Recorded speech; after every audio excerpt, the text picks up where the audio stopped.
This is Kamala Harris and this is Usha Chilukuri. Contrasting political ideological camps, but both have Indian origins. And one of them is bound to be in the White House. In a surprise announcement by midnight, Indian Standard Time, Joe Biden opted out of the presidential race and also endorsed incumbent Vice President Kamala Harris as the presidential nominee. This is huge because if she wins, this becomes the unprecedented situation in many ways. A woman, a person of color, an Indian Jamaican background. But while I may be the first woman in this office, I will not be the last. 59 years old Kamala Devi Harris was born in California on 20th October 1964. Her mother Shyamala Gopalan was from India. Her father Donald Harris, an economist from Jamaica. So a diverse heritage from the home itself. The parents divorced and she went on to graduate in political science and economics and then in law from Hastings, even becoming a bar association member. So definitely Kamala Harris has a long career as an attorney, focusing on ground cases like gang violence, drug trafficking and abuse. But in politics, Kamala Harris struck the jackpot in 2021, becoming USA's vice president and creating history because of the background in color and gender. If she wins in 2024, she would become the first Indian origin and a woman president of America. Is America ready for a non-white woman with Indian origin?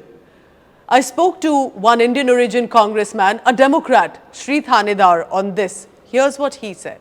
We are creating history, a black woman, an Indian American woman. So we will be all going in excited, coming out of convention. I think the convention is going to give her a polling bump and we are going to cruise to victory. What would American women have to say about this development? Here's what one of the women journalists, Lenka White, told me.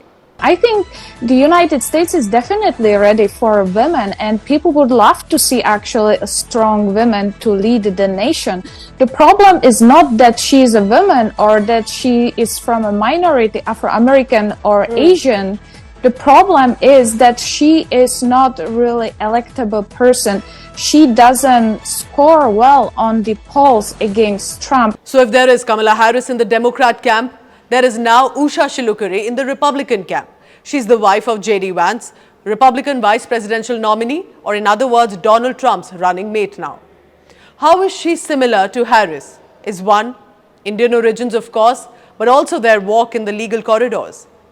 Usha has a degree in law from Yale University. She's also a lawyer by profession.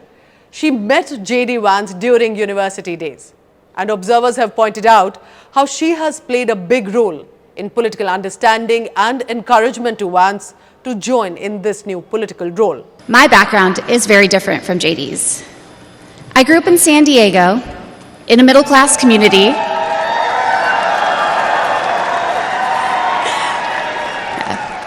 With two loving parents, both immigrants from India, and a wonderful sister. That JD and I could meet at all, let alone fall in love and marry, is a testament to this great country. Her mother was a biologist. Her father works as an engineer, so educated Indian immigrant parents, while she is born in San Diego. So both Kamala and Usha are born and bred in America. I asked the journalist, author Bethany Mandel, about how Usha's presence makes an impact now in the Republican convention specifically. I thought it was a really touching speech. There's something about J.D. Vance that has really resonated with Americans. His book was a bestseller for months and months and months, and it shot back up the charts. And he credits so much of his resilience and his success to his wife, Usha. Either Harris or Chilukuri, one of them is set to enter the White House as a president or as a second lady. Now, we do not know if they really intend to do much for the Indian community or for alliance with India when they or their husband would be in power. But they should. I don't say it. Usha's grandmother says the same. She is an Indian by birth. She should not forget about India. And Indians' feelings, if there are any errors they can be corrected. She can use her office to see that she can correct, introduce those raw points carefully and see that Indians are benefited. The fact is, the visibility of Indian Americans reflects on the community. To have two Indian origin families associated with top political leadership through their education and hard work and discipline has resulted in a certain acknowledgement of their contribution, not as trophy wives, but as leaders and influencers. Let me be very clear here. These are individual struggles and their own specific career path.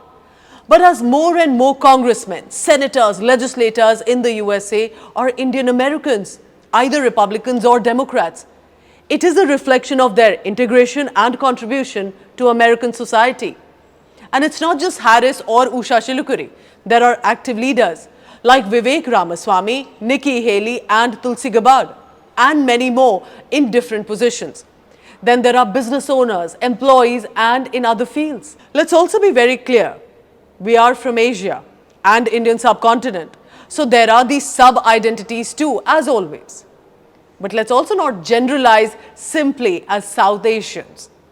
Indians is an important specific mention here of the community that has found its representation contribution because of their good work and their good reputation.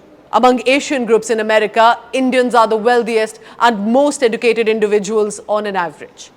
In terms of politics, there are now 5 Indian American members of Congress and nearly 40 in the state legislature, highest number of any other Asian group in the country. This data here was collected by AAPI, an organization collecting data on Asians in America. Plus, Indian Americans prove that on one side you can take pride in your faith, practice your traditions of your ancestral land, while you also respect the law of the land that you live in and integrate with American values and their ethos. As of 2020, there are at least over 4 million Indian Americans residing in the United States of America. The numbers may not matter. It can be more or less for other communities. It is the contribution of the Indian origin people which will make all the difference. And I hope that they remember that each one of them, when they walk and talk in the USA, is also as a brand ambassador of their country of origin. To also help you understand about how the Indian origin communities have made a difference and are now known for their contribution across USA, here are some other episodes that we have done for Homeland. Do check it out. Thank you for watching this episode of Homeland.